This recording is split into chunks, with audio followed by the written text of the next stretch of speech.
अस्सलामुअलैकुम, welcome to the show खबर और तज्जिया। मैं सना कहवान, प्रोग्राम में मेरे साथ मुजम्मिल सौरवर्दी साहब। मुजम्मिल साहब बहुत शुक्रिया। प्रोग्राम के पहले सेगमेंट में नाजरीन बात हम करेंगे जस्टिस अतर मिनल्लाह के हवाले से, जिनके मुताबिक और जिनके हवाले से सोशल मीडिया पर कुछ खबरें हैं जो कि गर्दिश कर रही हैं कि अडयाला जेल इमरान खान को मिलने के लिए जस्टिस अतर मिनल्लाह गए, और ये एक बार नहीं बल्कि कई बार गए। इस पर सबसे पहले तज्जिया ले लेती हूँ मैं मुजम्मिल साहब आप ही का, कि ये खबरें फेक है, न्यूज़ फेक है, लेकिन किस सोशल मीडिया की जानिब से? देखें, ये प्रो पीटीआई सोशल मीडिया तो नहीं हो सकता। नहीं हो सकता। अब पहली बात यह है कि अतर मिनल्लाह अडयाला आज नहीं गए। हम कैटेगोरिकल कह रहे हैं, फेक न्यूज़ है। मैंने ट्विटर पर बहुत से अकाउंट्स में देखी है, एक नहीं कुछ 10-15 अकाउंट्स पर मैंने देखकर अपने प्रोड्यूसर से कहा, एक दफ़ा तो मैं भी ये हो गया कि शायद अतर मिनल्लाह वाकई अडयाला पहुंच गए हैं। और वो उनके साथ कैप्शंस थे कि बानी पीटीआई ने कहा है कि अडयाला का कंट्रोल एक कर्नल के पास है, तो वो चेक करने के लिए अडयाला वन विंडो ऑपरेशन, और वो पहुंच गए अडयाला। और मैंने अपने प्रोड्यूसर से भी कहा कि चेक करें कि अतर मिनल्लाह वाकई अडयाला पहुंच गए हैं, तो मेरा ख्याल था लीड स्टोरी है।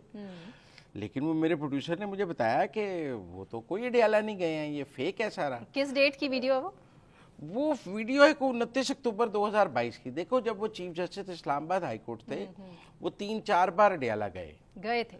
तब मतलब एक दफा उन्होंने जो कैदी बच्चों के से मुलाकात की अडयाला में, और 30 अक्टूबर 2022 को फिर उन्होंने एक कैदियों के शिकायत सुनने के लिए एक 6 रुकनी कमेटी भी बनाई और अडयाला जेल का दौरा किया। इमरान खान से मुलाकात की गर्ज से नहीं गए? नहीं, कभी भी नहीं गए। अच्छा, उन्होंने कभी जेल में इमरान खान से या बानी पीटीआई से मुलाकात नहीं की। और ये उनके जो पुरानी फुटेजेस थी ना उनकी अडयाला जेल जाने की, वो आज ट्वीट की जा रही थी। तो जाहिर है तब खान साहब तो थे ही नहीं जेल में भी। अगर थे भी तो वो उस तनाजुर में नहीं गए। उन्होंने कभी उनका सेल नहीं देखा, उनको उनके सेल का दौरा नहीं किया, कैदी बच्चों को मिले और जेल की सुनी। और एक दफा तो उन्होंने दीगर जजेस के साथ अडयाला का दौरा किया। सही, मतलब ऐसा भी नहीं, वो इस्लामाबाद हाई कोर्ट के बाकी जजेस को भी साथ लेकर गए और जेल का दौरा किया, कैदियों के मसाइल सुने। तो एज चीफ जस्टिस वो अडयाला जाते रहे हैं। उन फुटेजेस को आज यूज किया, जिसे फॉर्मेशन कमांडर्स ने डिजिटल टेररिज्म कहा है। Yes. अच्छा, ये मैं आपको बताऊं, इसके ज़ुमरे में कौन-कौन आता है, ये भी बहस है। ये सिर्फ पीटीआई नहीं कर रही, एंटी पीटीआई भी कर रही हैं। मतलब कि नून लीग के सोशल मीडिया हैंडल से भी गलतियां हो सकती हैं। है, प्रो एस्टैब्लिशमेंट है, एंटी एस्टैब्लिशमेंट है, पीपल्स पार्टी है, कौन है, मैं ये कहना नहीं चाहता। लेकिन मैं ये जरूर कहता हूँ कि ये जो फेक न्यूज़ है, ये साबित करती है कि दोनों तरफ से बराबर है, ताली दोनों हाथों से बाज रही है। कि गलती सिर्फ पीटीआई वाले नहीं करते, दोनों तरफ से होती है। और जस्टिस अतर मिनल्लाह के हवाले से जो है, अच्छा वो आजकल खबरों में बहुत इन है। जब से उन्होंने प्राइम मिनिस्टर को के उस कमेंट को कहा है कि हम काली भेड़े नहीं है, हम काले भूंड हैं जी, तो उस वजह से वो एक पॉलिटिकल एरिना में अंडर डिस्कशन जरूर मौजूद हैं। जब उन्होंने फैसल वाडा की प्रेस कॉन्फ्रेंस के ऊपर कहा कि प्रॉक्सीज करा रहे हैं, जिसके ऊपर सेनेट में इतनी तकारीर हुई कि हमें प्रॉक्सी कहा गया है। और फिर बहुत से लोगों ने सवाल किया कि जस्टिस अतर मिनल्लाह साहब, आपको प्राइम मिनिस्टर की बात या फैसल वाडा की बात तो सुनाई देती है, लेकिन जब पीटीआई काजी फायज ईसा के खिलाफ ट्वीट करती है, या जब PTI chief justice Lahore Islamabad high court आमर फर, तब आप रिस्पॉन्ड नहीं करते, तो आपको यकसां सब जजों की इज्जत के बारे में ख्याल करना चाहिए। आप एक साइड की बात पे बहुत सेंसिटिव हैं और एक साइड की बात को आप दरगुजर करते हैं।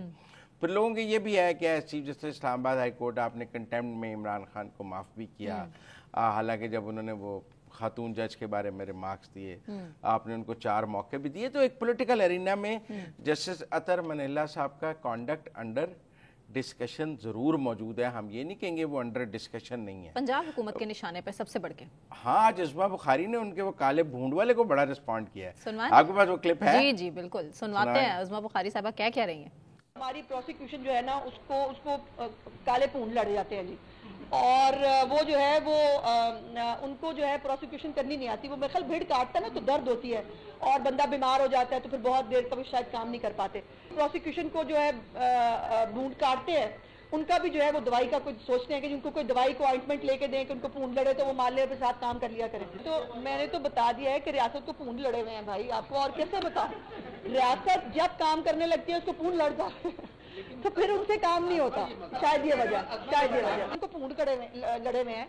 और इस सिस्टम को जब तक ये काले जो भेड़ है ना, अब ये मुझसे अजीब सा लग स्प्रे करना, दवाई भी है और उसका इलाज भी है। मेरे ख्याल से पंजाब हुकूमत इनएक्शन नहीं उनके लिए कहा है जिनको काटती हैं। हाँ जी। उन्होंने जस्टिस अतर मनिल्ला को नहीं कहा। मेरा ख्याल है रिस्पॉन्ड वो जस्टिस अतर मनिल्ला को ही कर रही क्योंकि जस्टिस अतर मनिल्ला ने प्राइम मिनिस्टर की बात को रिस्पॉन्ड करते हुए कहा कि हम काली भेड़े नहीं हैं, हम काले भूंड हैं। तो आज पंजाब गवर्नमेंट ने उस काले भूंड को पंजाब हुकूमत की तर्जुमान ने रिस्पॉन्ड किया। इसलिए मैं कह रहा हूँ कि वो सियासी जो मंजरनामा है उसमें जस्टिस अतर मनिल्ला इस वक्त अंडर डिस्कशन है। एक साइड की हमदर्दियां हैं, एक साइड उन्हें हीरो की तरह देख रही है, एक साइड उन्हें विलन की तरह देख रही है, एक साइड का ख्याल है कि उनका झुकाव दूसरी तरफ है, एक साइड का ख्याल है कि उनका वो न्यूट्रल जज हैं। तो मेरा मतलब है दोनों तरफ वो अपनी जगह एक उनका कॉन्डक्ट जो है वो जेर बहस है। इसीलिए आज उन पर सोशल मीडिया से एक फेक न्यूज़ की भी जलगार हुई। फिर उसके बाद उस्मा बुखारी ने भी उन पर बाहर लेकर आएंगे जी। उसके बाद उस्मा बुखारी की ने भी उन पर काफ़ी यलगार की। और वो जो भूंड की डिक्शन है काले भूंड की, उसको पंजाब गवर्नमेंट ने बहुत रिस्पॉन्ड किया कि जब हम 9 मई के मुलजमान को सजा देने की कोशिश करते हैं तो प्रोसिक्यूशन को काला भूंड काट जाता है। अब उनका मतलब है कि ये जो काले भूंड हैं ये 9 मई के मुलजमान को सजाएं नहीं होने दे रहे। अब ये अगर ये बयानिया है तो फिर काला भूंड तो अतर मनिल्ला ने कहा था मैं हूँ, तो फिर मैं उस पर वो कोई 9 मई का केस सुन नहीं रहे। उनकी अदालत में कोई 9 मई का मुकदमा ज़ेरे समात नहीं है कि मैं कहूँ कि जी उन्होंने उसको किया है। तो लिहाजा पाकिस्तान के सियासी महाज पर काजी फायज ईसा के हवाले से भी बहुत कंट्रोवर्सी रहती है। Chief justice Islamabad high court को PTI बहुत निशाने पर रखती है, उनके खिलाफ ट्वीट्स करती है। इस तरह अतर मनिल्ला आजकल दूसरी तरफ निशाने पर हैं। तो हमारे जजेस जब भी कोई काम करते हैं तो वो सियासी निशानों पर आ जाते हैं। अब आप देखें ना जो फुल कोर्ट बना है, जो फुल कोर्ट बना है मखसूस नशिस्तों पर, उस पर आज खबर चलनी शुरू हो गई, बल्कि बड़े चैनल्स पर चलनी शुरू हो गई कि KP हुकूमत ने कहा है कि काजी फायज ईसा उस फुल कोर्ट में शामिल ना हो। हाँ, एतराज उठाएंगे और उस पर होगा। तो सब ने कहा जब फुल कोर्ट है तो आप चीफ जस्टिस सुप्रीम कोर्ट पे एतराज उठाएंगे, फिर दूसरी पार्टी दूसरे किसी जज पे एतराज उठाएगी, तो फिर तो कोई भी केस काम नहीं हुआ हो सकता ना। फिर अदलिया को अगर इजाजत नहीं होगी काम करने। जब खबर चली तो वो भी बहुत सेंसिटिव थी कि एक तो फुल कोर्ट बनने, हमारे मुल्क में एक तनाज़ा ये रहा कि फुल कोर्ट नहीं बनता था, तो रोज मुतालबा किया जाता था कि आप अहम केसेस में फुल कोर्ट बनाएं। तो अब जब फुल कोर्ट बन गया तो फिर तनाज़ा है। तो मैं सोच रहा था फिर हाल क्या होगा, फिर तो कोई और ही अदालत आएगी जो लेकिन फिर KP हुकूमत के एडवोकेट जनरल ने उस पर क्लैरिफिकेशन दी कि हम कोई इतराज नहीं करें। वो भी है आपके पास। मैंने कहा उस्मा बुखारी का चलाया तो KP वालों का ना चलाएं तो ज्यादती है ना। फैसल शाह साहब क्या कह रहे हैं, आपको सुनवाते हैं। मैं इस बात की मुकम्मल तौर पे तस्दीक करता हूँ, ना एडवोकेट जनरल ऑफिस से कोई एडवाइस CM को, चीफ मिनिस्टर साहब को, खैबर पख्तूनख्वा को भेजी गई कि आप जो है कैबिनेट में मुझे इंटाइटल करें कि मैं कोई CA में फाइल करूं, ऑब्जेक्शन करूं कि चीफ जस्टिस साहब बेंच में ना बैठें, जो केस 3 जून को लगा हुआ है। अच्छा, चीफ जस्टिस काजी फायज ईसा की हमायत का ऐलान कर दिया। इन शॉर्ट हमायत करें उनका, हम उन पर एतराज नहीं कर रहे और फुल कोर्ट जो 3 जून को लगा हुआ है उसमें वो बैठे। क्योंकि खबर ये चल रही थी कि जी KP हुकूमत एक CM फाइल करने लगी है, सिविल मिसलिनियस, कि काजी फायज ईसा पर हमें एतराज़ है। तो उसकी वजाहत उन्होंने, मतलब फेक न्यूज़ वो भी चली और वो अतर मनिल्ला वाली भी चली।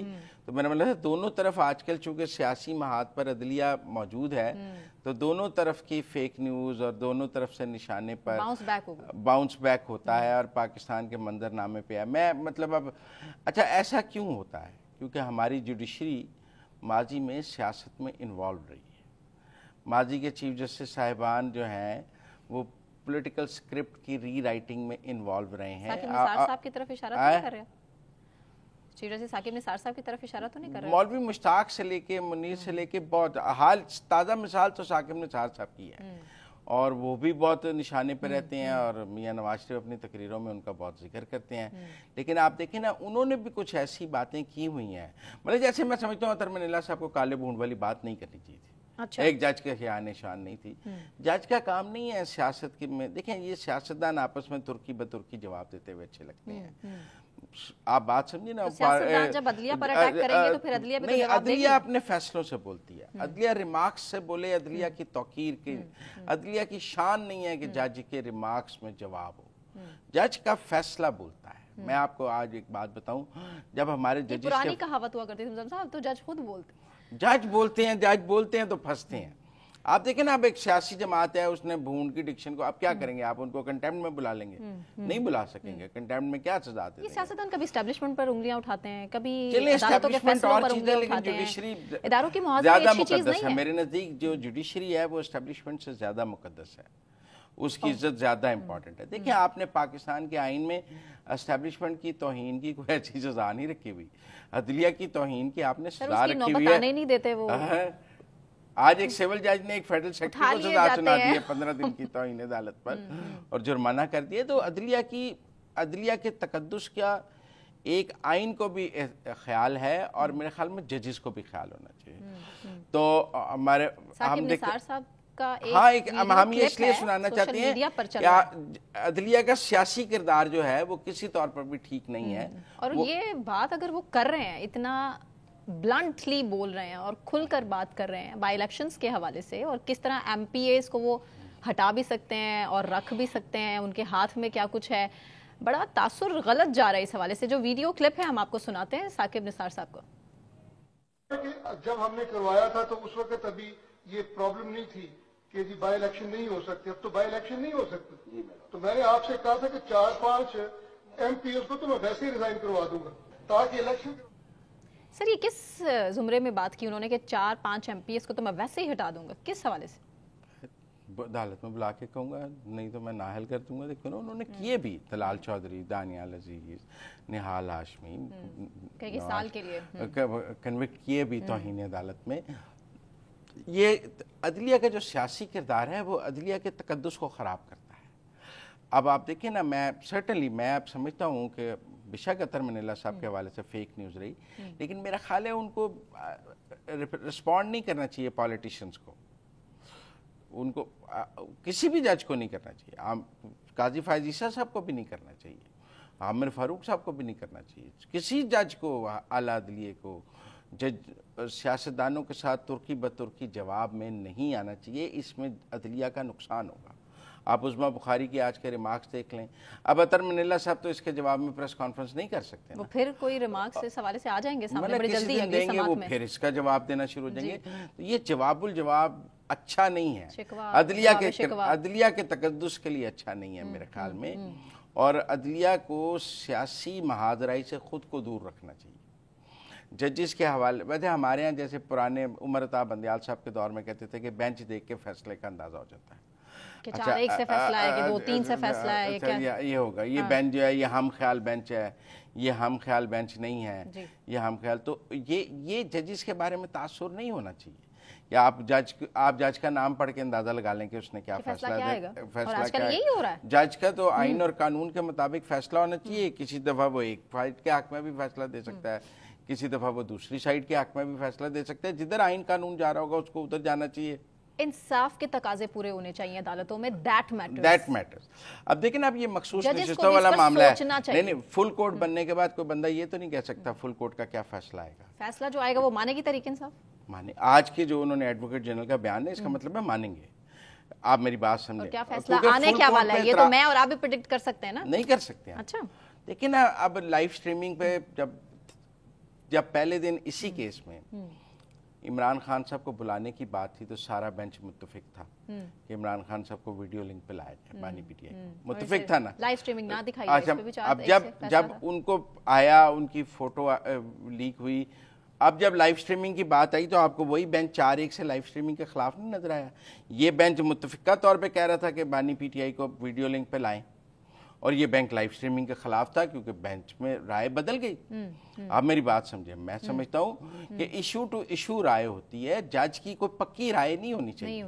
अगर हमें ये पता लग जाए कि इस जज की एक सियासी जमात की तरह या एक सियासी कारकुन की तरह एक पक्की सोच है कि ये फर्ज कर लें ए पार्टी को जो है वो गलत ही समझता है, इसके नजदीक ए पार्टी गलत है, और फैसला उसके खिलाफ आएगा, तो फिर जज नहीं रहा ना, फिर तो वो आप बात समझे ना। जज तो ऐसा है, न्यूट्रल है कि वो उसने तो आइन कानून के मुताबिक, इंसाफ के मुताबिक फैसला करना है। ऐसा होना चाहिए कि अतर मनीला के बारे में PMLN को भी होना चाहिए कि हमारे हक में भी फैसला करेंगे, और काजी फायज ईसा के बारे में PTI को होना चाहिए कि हमारे हक में करेंगे। हमारे 130वें नंबर पर जरूर आएगी जुडिशरी अगर ऐसा हो जाए तो। मेरे ख्याल में अदलिया को पॉलिटिशियंस को रिस्पॉन्ड करने की बजाय अपनी कारकर्दगी से रिस्पॉन्ड करना चाहिए। पेंडिंग केस लाखों। मैं आपको सिंपल बात बताऊं, अगर अदलिया की ये कारकर्दगी है तो वो जितना मर्जी सियासतदानों को रिस्पॉन्ड कर लें, उसमें पब्लिक ओपिनियन उनके हक में नहीं होगा। वो आपस में सारी उनके लिए मैटर करता है पब्लिक ओपिनियन? यस, मैटर करता है तो जवाब देते हैं ना, साख मैटर करती है तो जवाब देते हैं ना। अगर मैं समझता हूँ कि जिस तरह फुल कोर्ट बनता है सारे मुल्क के हाई कोर्ट्स के चीफ जस्टिस आला अदलिया के सारे जज इकट्ठे बैठकर मुल्क में जल्द इंसाफ की फराहमी के पे अगर कन्वेंशन कर लें ना, तो कोई इंटरवेंशन नहीं होगी। लेकिन अगर आप सिर्फ पॉलिटिकल, मतलब मुझे एस्टेब्लिशमेंट की जुडिशरी में मुदाखलत के मैं हक में नहीं हूँ, मैं इसके खिलाफ हूँ। जो 6 जजेस का खत है, आप सीधी तरह लेकिन मैं उस खत के भी हक में नहीं हूँ, मैं उसको एक पॉलिटिकल मूव समझता हूँ।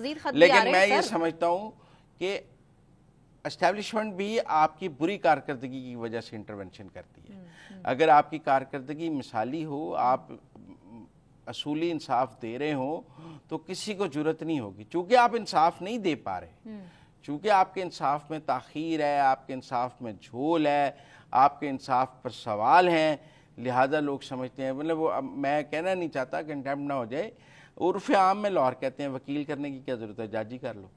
मेरा मतलब है जब माशरे में ऐसी बातें जरबुल मिसल बन जाएं, ये जब माशरे में खराबी की तरफ कब गया, जब सियासतदान इन्वॉल्व हो गए?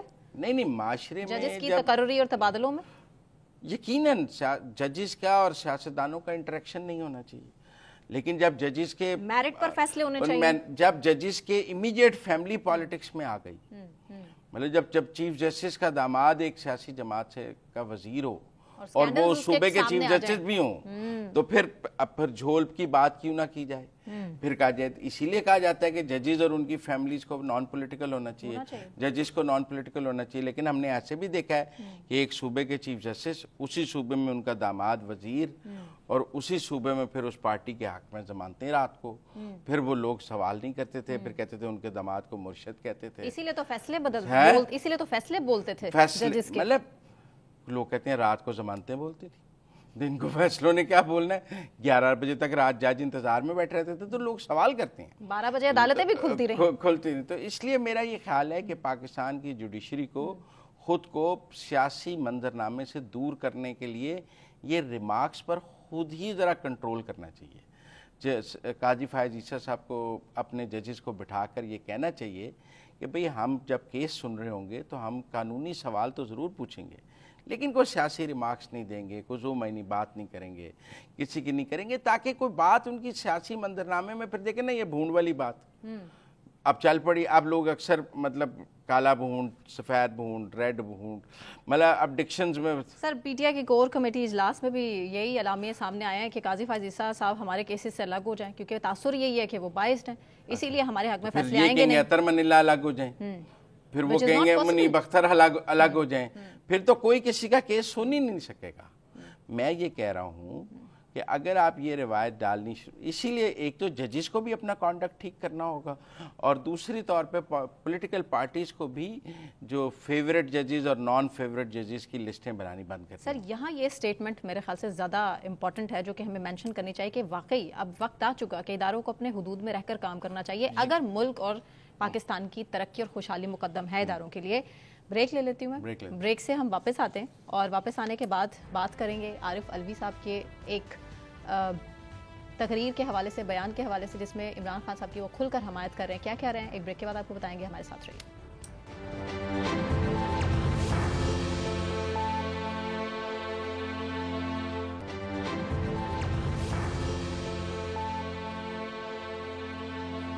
वेलकम बैक नाजरीन। बानी पीटीआई के ट्विटर अकाउंट से एक वीडियो जो हमूदुर रहमान कमीशन के हवाले से थी, जो वायरल हुई, अपलोड हुई। अब इसी वीडियो का मामला है, इसी ट्वीट का मामला है, जिसके हवाले से एफआईए ने नोटिस जारी कर दिए हैं उमर अयूब, बैरिस्टर गौहर रऊफ हसन को, और मंगल को अदालत तलब कर लिया है। अदालत नहीं तलब किया, एफआईए के दफ्तर तलब कर दिया गया है अदालत। इसका मतलब है इस मामले की बाकायदा इंक्वायरी तो हो रही है, चूंकि मैंने नोटिस समन नोटिस देखे हैं मंगल के 11 बजे की, तो इसका इंक्वायरी नंबर भी मौजूद है। इसका मतलब एफआईए में बाकायदा इंक्वायरी हो रही है। और इन तीनों को अब देखें ना, बैरिस्टर गौहर चेयरमैन है, उमर अयूब सेक्रेटरी जनरल हैं और रऊफ हसन सेक्रेटरी इत्तलात है। इसका मतलब है उन्होंने पार्टी के 3 अहम अहदेदारों को बुलाया कि आके बताएं ये एक्स अकाउंट कौन चलाता है। जाएंगे? नहीं जाएंगे, नहीं तो वारंट निकल आएंगे। बानी पीटीआई ने भी कहा है कि इनकार कर दिया जवाब देने से एफआईए की टीम को। अगर आप जवाब देने से इनकार कर दें तो आप अपना हक दिफा खत्म कर लेते हैं ना। वो लिख देंगे कि हमने मांगा तो उसने दिफा नहीं किया। मेरा मतलब है इसके नतीजे में कोई इंक्वायरी तो खत्म नहीं हो जाएगी। अगर वो जवाब नहीं देंगे तो केस नहीं बनेगा। केस तो अपनी जगह मौजूद है। मेरे ख्याल में इन तीनों से भी यही पूछा जाएगा कि भाई ये ट्विटर अकाउंट कौन चलाता है, और ये कहेंगे मुझे नहीं, हमें नहीं पता कौन चलाता है। नहीं, आपको पता है कि ये जिब्रान चलाता है। कल भी आपने प्रोग्राम में, शो में इसको डिस्क्लोज किया। एफआईए की टीम को कैसे नहीं पता? नहीं, पर उन्हें सबूत चाहिए ना। ये इनसे मांगेंगे ना कि भाई सबूत, ये माने कि कौन चलाता है। इनसे पूछेंगे कि सवाल करेंगे कि कौन चलाता है। ये वीडियो आप में से कोई मिला, किसको हदायत दी बानी पीटीआई ने कि ये वीडियो बनाएं, ऐसी बनाएं, ये हदायतनामा किसको मिला, किसने अंदर से ये हदायत लेकर जबरान तक पहुंचाई। मतलब काफ़ी कड़ियाँ उन्होंने मिलानी है, तो काफ़ी सवाल हैं जो पूछे जा सकते हैं। कटहरे में खड़ा करना है, मकसद ये मेरा ख्याल है केस तो बनाना है। मैंने कल भी आपको कहा गद्दारी का। हाँ जी, मेरा मतलब है उसमें सख्त दफात के तहत केस बनाएगा। साइबर के तहत ये इंक्वायरी हो रही है, तो इश्तियाल दिलाना और रियासत के खिलाफ प्रोपेगेंडा करना, पाकिस्तान, इस सारे दफात। लेकिन मुजम्मिल साहब, आरिफ अलवी साहब खुलकर मैदान में आ गए हैं, सुनवा दें। अच्छा, क्या वो कभी मैदान में आते हैं, कभी मैदान से गायब हो जाते हैं, फिर आ गए मैदान में। और जो सब नहीं कह रहे, अकेले आरिफ अलवी साहब हैं जो खुलकर कह रहे हैं। और क्या कह रहे हैं, उनके कुछ लफ्ज हैं कि कभी आप 9 मई आप लोगों को मिल जाता है और कभी हमूदुर रहमान कमीशन की रिपोर्ट आपको मिल जाती है। इमरान खान के ऊपर गद्दारी का मुकाबला, एक ही मंतिक रह जाती है कि तुम मुल्क और कौम के गद्दार हो। और कौन सी आइडियोलॉजी जो आपने अपने जहन में बना ली है, उस आइडियोलॉजी के गद्दार हो। कभी आपको 9 मई मिल जाता है खेलने के लिए, अब आपको हमूदुर रहमान कमीशन की रिपोर्ट मिल गई है खेलने के लिए। कोई हद है यार। क्या इमरान खान ने कहा है? इमरान खान ने तो ये कहा है कि हमूदुर रहमान कमीशन रिपोर्ट पढ़ लो। आपकी हुकूमत की रिपोर्ट है, वो इमरान खान ने कहा पढ़ लो। क्या उसने गद्दारी की? उसके ऊपर गद्दारी का साइफर में उसके ऊपर गद्दारी का। सर क्या गद्दारी की? वो तो कह रहे हैं कि जो तारीख का हिस्सा है पढ़ लो। नहीं, अगर बात सिर्फ उन्होंने हमूदुर रहमान कमीशन की होती तो मैं समझता हूँ कोई गद्दारी नहीं थी। वो जो आसिम मुनीर जो वीडियो है, देखिए उन्होंने उसको जोड़ा है मौजूदा फौजी क़यादत जनरल आसिम मुनीर के साथ। अब कोई आरिफ अलवी साहब से पूछे कि हमूदुर रहमान कमीशन में जनरल आसिम मुनीर का नाम है क्या, वो उनका जिक्र हमूदुर रहमान कमीशन में मौजूद है? उनका जिक्र को पाकिस्तान तोड़ने के जिम्मेदारान में आसिम मुनीर का जिक्र मौजूद है? आप अगर हमूदुर रहमान कमीशन की रिपोर्ट तक रहे तो बहुत सारे लीडर्स ने हमूदुर रहमान कमीशन की रिपोर्ट के बारे में बात की है। रियासत ने कभी नहीं कहा कि मेरा मतलब है कि ये गद्दारी है। वो कहते हैं जी मुजीब की बात की। सवाल ये है कि उन तमाम को आपने आज की फौजी क़यादत को उस कटहरे में खड़ा कर दिया है 71 वाले, और हमूदुर रहमान कमीशन के मुल्ज़म बना के पेश कर दिया। मजीद इंतशार और फितना फैलाना चाहते हैं। हमूदुर रहमान कमीशन के मुल्ज़मान में आसिम मुनीर साहब का नाम तो नहीं है, फिर वीडियो में उनका क्यों जिक्र है? मतलब आप मेरी बात समझे ना। अगर बात आरिफ अलवी साहब की मैं मान लूं कि सिर्फ हमूदुर रहमान कमीशन पे क्या गद्दारी है, वो रिपोर्ट पढ़नी चाहिए। मैं कहता हूं जी सिलेबस में, मैट्रिक के सिलेबस में रख देनी चाहिए। तो फिर ये भी होना चाहिए कि अगर गद्दार थे वाकई तो फिर 1974 को गार्ड ऑफ ऑनर क्यों पेश किया? अच्छा, मेरी बात मुशर्रफ को भी पेश किया गया, वो भी हमारी से मजबूरियां हैं। आप मेरी बात नहीं समझे तो वो तो हमने जब जनरल नियाजी वापस आए हथियार डाल के, हमने उनको भी पेंशन और सारा कुछ दे दिया। खत्म होंगी हमारी मजबूरियां। तो मेरी बात सुने, वो छोड़े, वो उसकी भी तारीख बड़ी अजीब सी है, मैं उसके भी कोई हक में नहीं हूँ। लेकिन मेरा ये है कि आप आरिफ अलवी साहब ने बात को ट्विस्ट कर रहे हैं। हमूदुर रहमान कमीशन पढ़ाएं, मैट्रिक के पीटीआई अपने दौरे हुकूमत में मैट्रिक के सिलेबस में लगा देती कि बच्चा मैट्रिक का इम्तिहान नहीं दे सकता जब तक हमूदुर रहमान कमीशन न पढ़ेगी। इक़्तिदार में रहे हैं, नया सिलेबस बना रहे थे, उस वक्त डाल देते ना, उस वक्त सिलेबस में डाल देते। तो हालात साजगार सवाल हुआ कि जब आपने मौजूदा क़यादत को उसका जिम्मेदार ठहराया है तो आपने इंतशार या इदारे मौजूदा फौजी क़यादत के ख़िलाफ़ बात करने की कोशिश की है, मौजूदा पाकिस्तान को तोड़ने की बात की है। आप माजी के सानिहात का जिक्र करें, ज़रूर करें, लेकिन आप आज उसके बुनियाद पे तोड़ने की बात तो ना करें। वो उज़मा बुखारी ने भी सवाल किया आरिफ अलवी के जवाब में, उन्होंने बैलेंस कर लें जरा कि ये क्या आज का हमुदुर रहमान कमीशन, वो भी कह रही हैं आज, वो कह रही हैं फितना फैला रहे हैं, फसाद करना चाह रहे हैं और ये मुल्क को तोड़ने की कोशिश कर रहे हैं। हाँ जी, और उज़मा बुखारी साहब क्या कह रही हैं आपको सुनवाते हैं। वो इस बात पे बनना चाहिए अब कि इमरान खान ये अब क्यों कर रहा है। बड़ी सिंपल सी बात है, हमुदुर रहमान कमीशन आज का तो नहीं है ना, वो रिपोर्ट तो पहले से मौजूद है। इमरान खान ये सब कुछ क्यों कर रहा है, वो शुरू करे इसको निकाले जाने से लेकर आज तक, 9 मई भी बीच में शामिल करें, इस पे कमीशन बनाए कि इमरान खान ये क्यों कर रहा है, ये मुल्क दुश्मनी इमरान खान क्यों कर रहा है, ये बार बार क्यों होता है। IMF को लेटर पाकिस्तान दुश्मनी में इमरान खान ही क्यों लिखवाता है। ये जो साइफर है ये बाहर के अखबार में एज इट इज पूरे मतन के साथ कैसे छप जाता है। जो ये इमरान खान के जो जहरीले आर्टिकल्स हैं वो इमरान खान ही के क्यों छपते हैं। ये 9 मई इमरान खान जैसी पार्टी क्यों करती है। क्या बाकी पार्टियों के साथ इस मुल्क में जो है वो ज्यादती नहीं हुई। सर ये जहरीले आर्टिकल इमरान खान के क्यों छपते हैं, दूसरे सियासतदान भी लिखते हैं। मेरे ख्याल है कोई भी अपना डर्टी लेलन बाहर नहीं धोता। आप अपने घर की बात कभी भी बाहर नहीं करते, बाहर के फोरम्स पे जाके भी नहीं करते।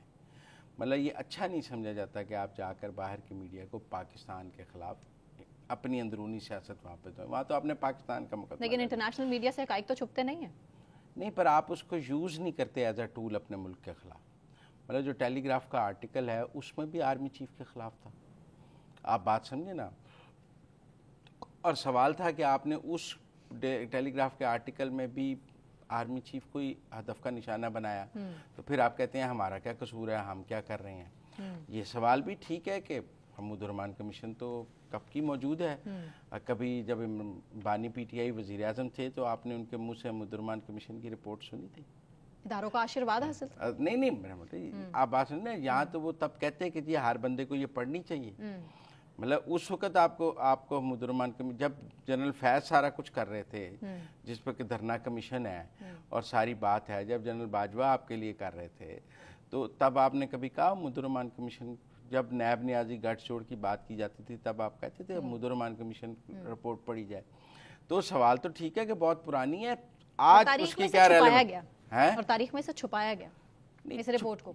नहीं, काफ़ी हद तक तो पब्लिक है, बाहर भी छपी है, यहाँ भी छपी है, काफ़ी हद तक पब्लिक है। कुछ हिस्से नहीं पब्लिक हैं, वो मुल्क के मुफाद में कह रहे हैं। मेरे ख्याल में इसको तो किताब की शक्ल में पाकिस्तान को, गैजेट ऑफ पाकिस्तान को छाप देना चाहिए। अच्छा, ख्वाजा आसिफ साहब बड़ी एक इंटरेस्टिंग बात कर रहे हैं, कह रहे हैं कशीदगी कम करनी है तो बानी PTI अपना मुंह बंद रखें।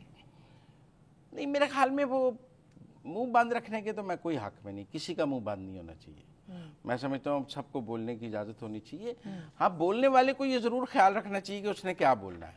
मतलब आपको मुझे यहाँ बैठ के कुछ भी बोलने की इजाज़त है, ठीक है, लेकिन मुझे पता होना चाहिए, आपको पता होना चाहिए कि हमने क्या बोलना है। हम यहाँ इमरान खान का नाम लेते हैं ना, तो गुफ्तगू में उनका नाम लेते हैं, उनका बार बार जिक्र करते हैं, उनका नाम लेते हैं, तो ऐसी बात नहीं है को हम पर पाबंदी तो ना हकाइक से। लेकिन मेरा ये ज़ाती तौर पे ख्याल है कि जो ये ट्वीट वाला तनाज़ा है ये बहुत बढ़ गया है और ये 9 मई से ये जैसा संजीदा बढ़ता जा रहा है और इसमें भी मुझे लगता है आगे चल के गिरफ्तारियाँ होंगी। ये ऐसे नहीं है कि इसमें गिरफ्तारियाँ नहीं होंगी, केस नहीं बनेगा, ट्रायल नहीं होगा। शायद 9 मई का तो ट्रायल शायद नहीं हो सका, लेकिन इसका ट्रायल ज़रूर हो जाएगा। जावेद चौधरी साहब ना बड़ी अजीब सी बात कर रहे हैं, कह रहे हैं कि ये हर वक्त 9 मई के लोगों को, मुल्जिमान को कटहरे में लाएंगे। ये स्टेटमेंट्स कह देना ही काफ़ी नहीं है, आप करें, लोग अब इसको सीरियस नहीं ले रहे। अब ये दोबारा इस ट्वीट का ये मामला है, FIA ने नोटिस भेज दिए हैं, अब ये तलब होंगे नहीं होंगे, जवाबात का सिलसिला आएगा नहीं आएगा, तहकीकात कहाँ जाएंगी, कहाँ रुकेंगे। मेरे ख्याल में अगले 15 दिन में तहकीकात मुकम्मल हो जाएगी, केस बन जाएगा अगले 15 दिन में। FIR रजिस्टर हो जाएगी और 1 माह में ट्रायल शुरू हो जाएगा। मैं आपको बताऊं ये बहुत फास्ट ट्रैक पे, ये 15-20 दिन में इंक्वायरी मुकम्मल हो जाएगी। ये 1 नोटिस 2 नोटिस मंगल को नहीं आएंगे, जैसे कि आपको पता है वो नहीं आएंगे, मुझे तो नहीं पता वो नहीं आएंगे। आप बार बार कह रही हैं बैरिस्टर गौहर और उमर अयूब और रऊफ हसन नहीं आएंगे, मुझे नहीं पता, मेरे ख्याल में आएंगे क्योंकि आपकी खबर है। उनके ऑनेस्ट शॉट्स हैं, उनके ऑनेस्ट स्टेटमेंट्स मौजूद हैं। अच्छा ठीक है, अगर वो नहीं आएंगे तो दूसरा नोटिस जारी हो जाएगा, फिर तीसरा नोटिस जारी हो जाएगा, उनको भी फिर अब आप मेरी बात समझे ना, किसी न किसी स्टेज पर वो अपने वकील के जरिए बयान जमा करा देंगे, उन्हें सवालनामा दे दिया जाएगा, लेकिन कानूनी प्रोसेस पूरा कर लिया जाएगा। इसी तरह इमरान खान को भी 2 या 3 नोटिस देकर कोशिश की जाएगी कि वो फाइल पे उनको मौजूद हो नोटिस के, बार बार इनसे सवाल किया गया, ये किया गया, और मुझे लगता है अगले 1 माह में FIR दर्ज हो जाएगी और इसका चलान भी चला जाएगा और ये मुकदमा फौरी तौर पे अदालत में अंडर ट्रायल आ जाएगा। बाय जुलाई इसका मुझे ट्रायल होता नजर आता है। अच्छा, हाँ, मुझे लगता है जुलाई में इस केस का ट्रायल हो रहा होगा।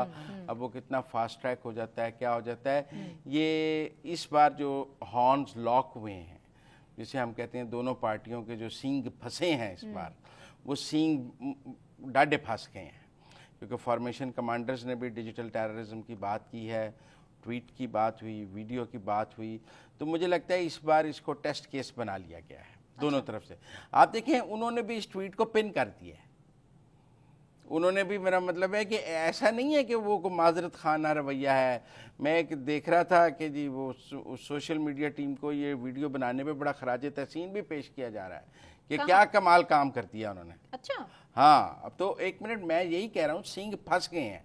मतलब इस तरफ भी ये समझा जा रहा है कि हमने बड़ा कमाल काम किया है, दूसरी तरफ आग लग गई हमारे काम से। DGISPR की एक जगह प्रेस ब्रीफिंग थी तो दूसरी तरफ भरमार थी, दूसरी प्रेस कॉन्फ्रेंस की तरीके से। इसलिए मुझे ये लगता है कि अगर वो भी ट्वीट को पिन कर रहे हैं और कह रहे हैं कि ये मौजूद है, इसको बार बार देखें, और ये ट्वीट पे मुकदमा बनाने पे मुसर है, तो फिर सींग फंस गए हैं। फिर आप देखेंगे FIR भी होगी और ट्रायल भी होगा और सजा भी होगी। और आरिफ अलवी साहब की ये फिर आगे से स्टेटमेंट पहले ही सामने आ गई है। सारी PTI ने खुद को इस ट्वीट और इस वीडियो से अलग किया। हमने कल को 6 के करीब शॉट इस प्रोग्राम में चलाए, जिसमें रऊफ हसन भी कह रहे हैं मुझे नहीं पता, बैरिस्टर गौहर भी कह रहे हैं, शुएब शहीन भी कह रहे हैं, अली मोहम्मद खान भी कह रहे हैं, सब इससे फासला रख रहे हैं। आरिफ अलवी साहब आज इसके हक में आके खड़े हो गए। एक तो मेरा ख्याल है उनके पास स्पेस की कमी है PTI में, उनकी एंट्री, एक मुलाकात तो हुई है, लेकिन उन्हें कोई बात जो कह रहे थे ना, उन्हें बड़ा रोल मिल गया है, कोई रोल नहीं मिला उन्हें। मतलब वो एक उस्मान डार के घर गए हैं और उस्मान डार की भी वापसी एंट्री, जो उन्होंने पुराने लोगों को वापस लाने की बात की थी, उसकी भी कोई पजीराई नहीं हुई है। और वो फवाद चौधरी या उस्मान डार या सदाकत अब्बासी या सबको वापस लाना चाहते थे, वो आइडिया भी उनका फ्लॉप हो गया और बानी PTI ने उसको, कोई रऊफ हसन ने भी उसे रेडिक्यूल कर दिया और कहा। तो मुझे लगता है वो जो रोल लेना चाहते थे वो रोल उन्हें नहीं मिला है। बैरिस्टर गौहर, उमर अयूब, रऊफ हसन जो इस वक्त PTI चला रहे हैं, वो आरिफ अलवी को कोई रोल देने के लिए तैयार नहीं है।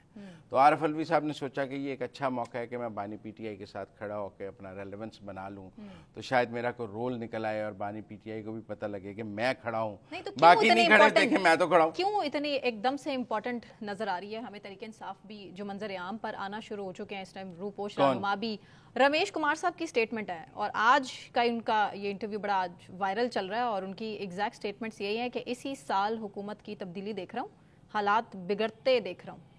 वो देख रहे होंगे, मुझे तो नहीं नजर आ रहा। लेकिन अगर वो कह रहे हैं तो खतरे की घंटी तो बज सकती है। देखिए जी, हुकूमतें आती जाती हैं, हुकूमतें बनती जाने के लिए हैं, सदा ना रब्दा। अगर अभी 5 तो कोई हुकूमत नहीं होती तो फिर हमारी, अगर अभी भी 5 साल पूरे नहीं होते मुजम्मिल साहब, ये हुकूमत जाती है, पार्लियामेंट तो नहीं जाती। Never know. नहीं, हमारे यहाँ तो पिछली 3-4 पार्लियामेंट्स ने अपनी मुद्दत पूरी की है, तो उस दौरान वजीर आजम आते जाते रहे हैं, लेकिन पार्लियामेंट ने तो मुद्दत पूरी की है। तो मुझे ये लगता है कि रमेश कुमार साहब भी शायद कुछ चेंज ऑफ प्राइम मिनिस्टर शायद देखना चाहते हो। पीपल्स पार्टी बिलावल को बनाना चाहती है, शुरू में 2.5 साल की बात भी हुई है, तो मुझे लगता है कि कोई ऐसी बात उनके जहन में हो। लेकिन मुझे ऐसा हो सकता है किसी स्टेज पे PTI और PM पीपल पार्टी मिलकर भी हुकूमत बना ले, मैं उसमें कुछ भी नहीं कह सकता। लेकिन अभी आज ऐसा कुछ नहीं है। जब मैं और आप बात कर रहे हैं, दिल्ली दूरस्थ वाली बात है। आज तो गद्दारी का एक और मुकदमा, इश्तियाल दिलाने का, मुल्क के खिलाफ साजिश करने का एक और मुकदमा बनने को तैयार बैठा है। 9 मई पर तो बानी PTI का, अच्छा देखिए, 9 मई पर बानी PTI का ये मौक़िफ़ हो सकता है कि मैं तो, मुझे क्या पता, 9 मई हो गया, नहीं, वो कह रहे थे तहकीकात कराएं। नहीं वो ये असल वो जो नहीं है। मुल्ज़िमान तो हैं उनको कटहरे में लाएं, मासूमों को रिलीज करें। ट्वीट से तो जरा मुश्किल होगा, ट्वीट का भी उन्हें साइफर की तरह कहना पड़ेगा कि मुझे नहीं पता ये किसने ट्वीट किया, मैं इसको डिस्काउंट करता हूँ। अच्छा ठीक है ना। ठीक है, चलें ब्रेक में ले लेती हूँ मुज़म्मिल साहब, और ब्रेक से हम जब वापस आएंगे तो फिर हम जिक्र करेंगे महंगाई का, कि महंगाई ने आम आदमी की कमर तोड़ कर रख दी है, कुछ भी कुव्वत ख़रीद से बाहर होता चला जा रहा है और आखिरी हदें छू रहा है। महंगाई अब कितना नुकसान करेगा पाकिस्तान की मईशत का, और साथ ही साथ शेर अफजल मरवत साहब क्यों तहरीके इंसाफ में गैर फ़ाल होते जा रहे हैं, इस पर भी बात, लेकिन एक ब्रेक के बाद हमारे साथ रहें।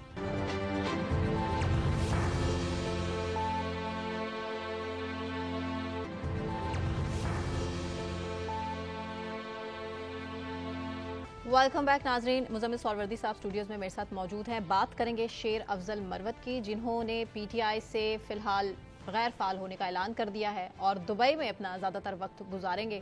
मुलाकात भी हुई है मुज़म्मिल साहब उनकी इशरतुल इबाद से, लेकिन ऊँट किसी करवट नहीं बैठा, कहा यह जा रहा है। अंदर का अहवाल आप बताइए। पहली बात ये कि मैंने उनका ट्वीट पढ़ा है, उन्होंने कहा है कि मुझे तहरीक इंसाफ की तमाम जिम्मेदारियों से ख़त्म कर दिया गया, अलहदा कर दिया गया, टेक्निकली उन्हें हर कमेटी से निकाल दिया गया है, उनके भाई को KP से फारग कर दिया गया। उनका मेरी इज़्ज़त नफ्स बहुत मजरूह हुई है।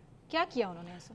बेइज्जती तो उनकी काफ़ी हुई है, तस्लील तो काफ़ी हुई है, मेरा मतलब नहीं हुई है क्या हुआ है आपने सवाल किया है, मतलब बेइज्जती तो काफ़ी हुई है। उन्होंने ऐसा क्या किया? उन्होंने 28 सितंबर 2023 को जावेद चौधरी के प्रोग्राम कल तक में लड़ाई की, वायरल हो गए। 19 अक्टूबर 2023 को शेर अफजल मरवत ने सुप्रीम कोर्ट के गेट के बाहर हाथापाई की।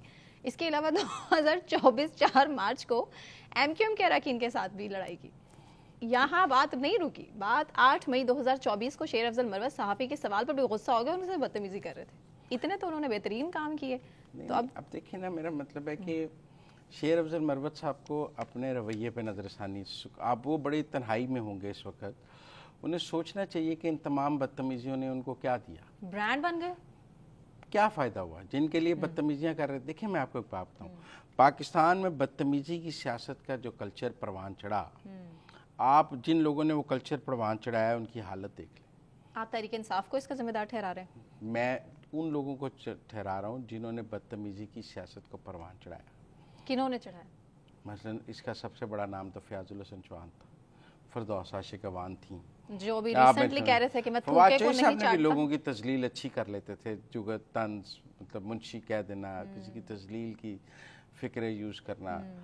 शेर अफजल मरवत ने इस काम को उन सब के जाने के बाद आगे बढ़ाया। वो जो स्पेस खाली हुई थी बदतमीजी की सियासत की, उसको पुर शेर अफजल मरवत ने किया। आप मेरी बात समझिए ना, पहले दीगर सियासी जमातों की तरफ से कभी कोई बदतमीजी नहीं हुई? वो रिस्पॉन्ड किया गया, पहले ऐसे नहीं था। जब PTI बहुत ज़्यादा मैं आपसे बदतमीजी करूं, आप उसको रिस्पॉन्ड करें, पहला कसूर तो मेरा ही है ना, कि पहला कसूर आपका है।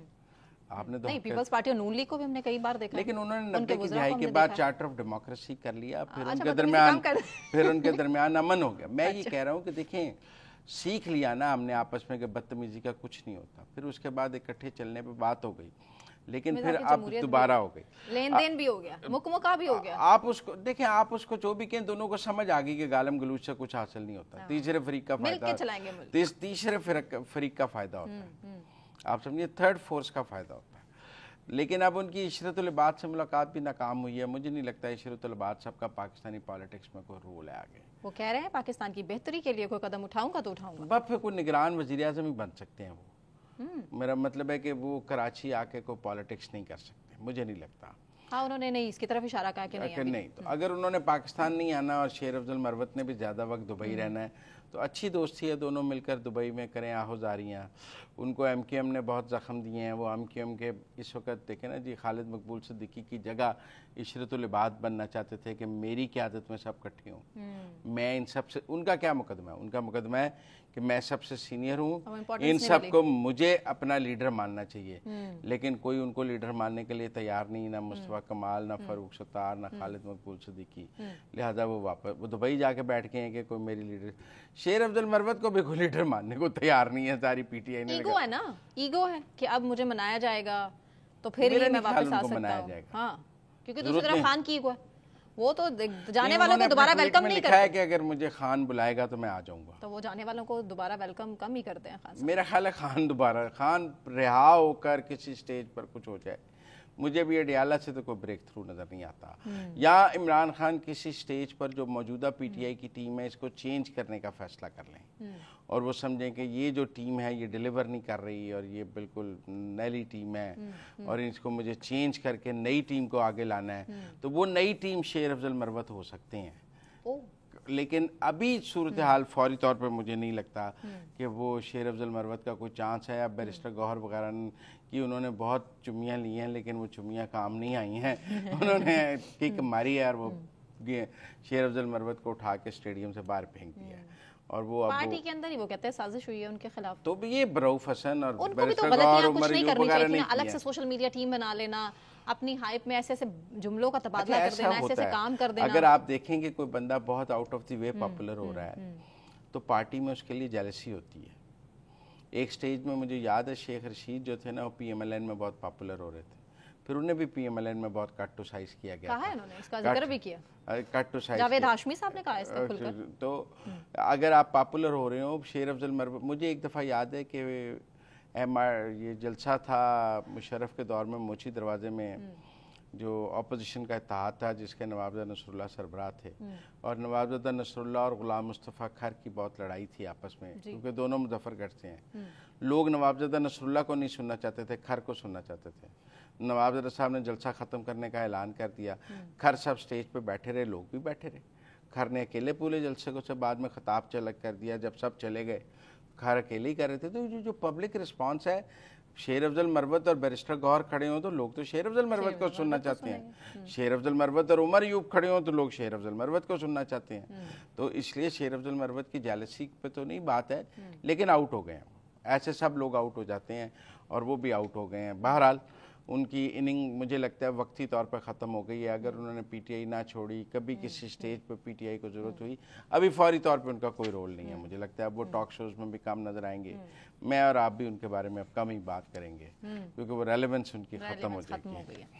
आप महंगाई की बात कर रहे हैं, मैं करना चाह रही हूँ महंगाई की बात, क्योंकि ये मेरा हम जैसे लोगों का ये पेट्रोल तो 4 रुपए सस्ता हुआ है, तो बिजली भी तो महंगी हो गई, पेट्रोल तो सस्ता हुआ है 25 पैसे। तो क्या फायदा ऐसे सस्ते पेट्रोल स्वैप का? हो गया? नहीं, कुछ स्वैप नहीं। हाँ। मेरी जेब से तो जितने पैसे जा रहे थे उतने ही पैसे जाएंगे। ये आवाम को मैं क्लियर करना चाहती हूँ इस हवाले से। क्यों? क्योंकि महंगाई में किसी सूरत कमी नहीं आ रही। जब हम ग्रोसरी करने जाते हैं 40%। आज भी इसमें बुखारी साहिबा कह रही थी, उन्होंने प्रेस कॉन्फ्रेंस में कहा है टमाटर सस्ते, प्याज सस्ते, आलू सस्ते, ब्रेड सस्ती। खरीदती हूँ, ऑफ कोर्स खरीदती हूँ, हर औरत खरीदती है, हर मर्द खरीदता है। पाकिस्तान की 25 करोड़ आबादी फिलहाल अफेक्टेड है। जितनी महंगाई हो चुकी है, कुव्वत खरीद से सब बाहर, महंगाई अपनी तमाम लिमिट्स क्रॉस कर चुकी है ना। फिर भी हम कहते हैं बिजली के बिल जो है ना उसने आम आदमी की कमर तोड़ दी है। ये मैं आपको बताऊं कि ये जो बिजली का बिल है इस 48 डिग्री सेंटीग्रेड में जी। आप ये कहें कि बिजली के बिल जब लोगों को अब जून में आएंगे और लोड शेडिंग अलग है, लोगों को लग पता जाएगा। मैं आपको बताऊं इस गर्मी में रहा जा नहीं सकता बिजली के बगैर, और बिजली के साथ भी नहीं रहा जा सकता। अच्छा, ये भी क्लियर कर दें आवाम को मुजम्मिल साहब कि कितने % लोग हैं जो सिर्फ एसी अफोर्ड करते हैं। मेजॉरिटी पाकिस्तान में वो हैं जो कि गांव देहात से जुड़े लोग हैं, जिनके घरों में पंखे बमुश्किल चलते हैं, लेकिन उनके हाथ में भी लंबे चौड़े बिल है ना, वो थमा दिए जाते हैं। तो कैसे हालात ठीक होंगे? खरीद नहीं सकता कोई इंसान फल भी हफ्ते में 3 दिन। ये मैं मिडिल क्लास फैमिली की बात कर रही हूँ। अभी गरीब का तो मैं आपसे बहुत कम मैं आपसे मुत्तफिक होता हूँ, लेकिन महंगाई पर मैं आपसे मुत्तफिक हूँ। जो मजदूर है वो कहाँ से किराया देगा, वो कहाँ से खाएगा, घर वालों के लिए क्या कमाएगा, रोजगार में। I agree. ये बिजली महंगे करने के तो कोई पाकिस्तान की आवाम बिजली की कीमत में कमी चाहती है, इसमें बढ़ाया नहीं जा सकता। हुकूमत का दावा, हुकूमत का वादा ये था कि 15 रुपए पेट्रोल कम करेंगे। 15 रुपए नहीं हुआ, कितना हुआ है? 4 रुपए। 4 रुपए और कुछ पैसे। हाँ, तो उससे क्या बनेगा सर? 4 रुपए। देखिए पिछले 15 दिन पहले भी कम हुआ था। आपका गुस्सा बजा है, मैं आपके साथ हूँ। मतलब मैं कोई हुकूमत की को मैं अवाम के साथ जस्टिफाई नहीं करना चाहता कि इस महंगाई को। मेरे हिसाब से पेट्रोल तो सस्ता और होना चाहिए, लेकिन बतदरीज पेट्रोल नीचे आ रहा है। आप ये समझें पिछले 3 हफ्तों से हर 15 दिन बाद कीमत कम हो रही है। लेकिन इस बार चूंकि आपने उम्मीद 15 रुपए की दिला दी, तो अब 4 रुपए को कोई कंसिडर ही नहीं कर रहा। तो ये तो यहाँ तो एक बैड मीडिया स्ट्रेटजी हो गई कि यहाँ पहले दिन ही कहते कि हम 4 रुपए करे होंगे, लोगों ने 15 रुपए का ज़ेन बना लिया। जब लोगों ने 15 रुपए का ज़ेन बना लिया तो अब 4 रुपए लोगों के नाक पे नहीं चढ़ रहा, लोग कह रहे हैं तो नहीं हुआ। और फिर साथ ही सेम डे जो आपने बिजली की कीमत बढ़ाई है, लोगों ने तो समझ लिया कि सीधी तरह उनके साथ सिर्फ मजाक हो रहा है, धोखाबाजी हुई और कुछ नहीं। 3 रुपए कुछ पैसे आपने बिजली का पर यूनिट बढ़ा दिया तो आपका 4 रुपए लीटर कम करना जो है वो बेलज्जत गुनाह हो गया। और मैं समझता हूँ कि ये जो अब आगे बजट आ रहा है, लोग बजट से भी बहुत खौफजदा है। मैं तमाम चीजों का जिक्र किया रमेश कुमार ने। नहीं, लोग बजट से भी बहुत खौफजदा हैं और लोगों का ख्याल है कि नए टैक्स लग जाने हैं, लोगों का ख्याल है महंगाई का एक तूफान आना है बजट पे, और IMF कोई ज्यादा फ्रेंडली रियायत देने के लिए तैयार नहीं है। मेरा ख्याल है जो पेट्रोल कम उसकी कीमत कम की गई है, उसमें भी IMF का जो मुआहदा है, जो हमने फिगर्स पूरे करने हैं वो है। लेकिन मैं समझता हूँ कि ये हुकूमत को कुछ भी करना होगा, बिजली सस्ती करनी होगी, कुछ भी। देखें, मैं डैम्स ना बनाने की वजह क्या है सर, आज इस पर बात कर लें थोड़ी। देखें, डैम ना बनाने पे हम पूरा प्रोग्राम करेंगे। डैम नहीं बने, भारत कितने डैम्स बना ज़ियाउल हक के दौर से नहीं बने, आप मेरी बात समझें, मुशर्रफ के दौर में नहीं बने। मतलब आप सियासतदानों को कम कसूरवार ठहराएं, जो बड़े बड़े आमरीत के दौर हैं उनमें भी नहीं बन सके। इस मुल्क में कालाबाग डैम पर बहुत बड़ा तनाज़ा रहा, अभी भी है, आज भी। तो इसलिए डैम पे भी नहीं। अब भाषा डैम बन रहा है, मोमन डैम बन रहे हैं, उनकी फंडिंग 2 डैम बन रहे हैं, लेकिन डैम ओवरनाइट नहीं बन सकते। डैम बनने में 8-10 साल लग जाते हैं और हुकूमतें 2-3 साल का सोच रही होती हैं कि हमने चले जाना है, तो इतने लंबे प्रोजेक्ट्स कौन करता है। तो ये भी एक बात है कि यहाँ कोई सस्टेनेबिलिटी नहीं है। लेकिन हम फिर वापस उस तरफ आते हैं कि जो बिजली की कीमत बढ़ाई गई है ये ठीक नहीं किया गया, और मैं उसके हक में नहीं हूँ। पेट्रोल ना कम करते, बिजली की कीमत ना बढ़ाते, कम करना चाहिए, ऑफिस ना बढ़ाते ना। अब बिजली नहीं बढ़ानी चाहिए थी। पेट्रोल तो आप ऐसे करके अवाम को क्या हमें ये हुकूमत लॉलीपॉप देके लगता है कि अवाम इतने मेरे ख्याल में जहाँ वो रिलीफ दे सकते हैं वहाँ देते हैं, जहाँ नहीं दे सकते वहाँ मजबूरी है। देखिए, कम अब पिछले 15 दिन पहले भी पेट्रोल सस्ता हुआ था, उससे क्या फर्क पड़ा?